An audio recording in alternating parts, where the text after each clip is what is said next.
Conquering music. Sound. Yo. Fire King Sound Production. jana. Mambo wose kwa chiti ndaitamsanguva. Ungeni chalo mutavari kumakuva. Rova ikwanisa kuntura wondirova.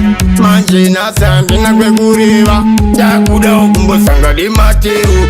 Angagari chibhadhara mutero. Ndongochema naMwari kumusoro. Nyange mjingo nditanda chikoro. Kuda kundipa chipanera kundisira makamera. Kutsvaga mose kundipomera. Dai pasina kuti Mwari vanondida. Ndina chandotya dai ndakatofa. Kutobata obhiya amatangu. Mobva mavhiya ndisiti ndiri kudya chaziya. Handisi mavhiya iyo nyaya iya. Moyo wangu mazobaya mauraya.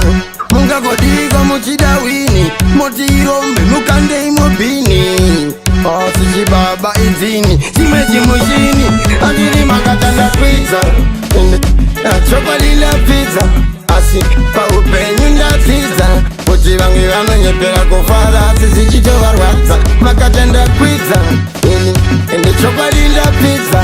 Asi paupenyu ndadzidza kuti vamwe vanonyepera kufara mumwoyo zichivarwadza. Inga ndiri mupenyu wani pasi pano apana chinyowani. Kunyange zenyu makanziya ndiri wani muchindiita ngochani. Kuraisa vanhu muri vana satani. Saka muchindimakisa kuita kunge muri kunditandanisa. Kuita kunge zvinhu izvi makuda kusanganisa. Asi munoziva nyaya yenyu musandikwatisa.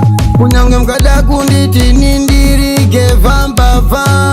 Whatever rova Mwari vanoona from afar. Andini makatanda kwidza chokwalila pizza.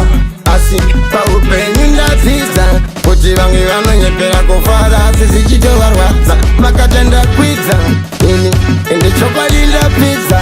Asi paupenyu ndadzidza kuti vamwe vanonyepera kufara mumwoyo zichivarwadza. Mbono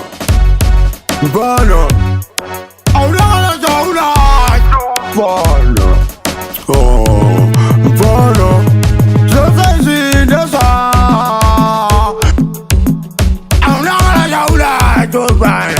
tokandra vanhu mbana.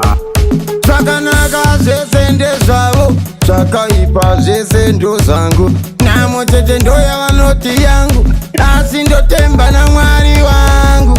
Pavanondisunga vanosunungura, pavanondinyima vanondipa, pavanondishora Mwari vanodada neni. Ndo pavanogara chifamba makatanda kwidza chokwalila pizza. Asi paupenyu ndadzidza kuti vamwe vanonyepera kufara sisichitovarwadza. Makatanda kwidza ende chokwalila pizza. Asi paupenyu ndadzidza kuti vamwe vanonyepera kufara mumwoyo zichivarwadza. Makatanda kwidza chokwalila pizza. Asi paupenyu ndadzidza kuti vamwe vanonyepera kufara sisichitovarwadza. Makatanda kwidza ende chokwalila pizza. Asi paupenyu ndadzidza kuti vamwe vanonyepera kufara mumwoyo zichivarwadza.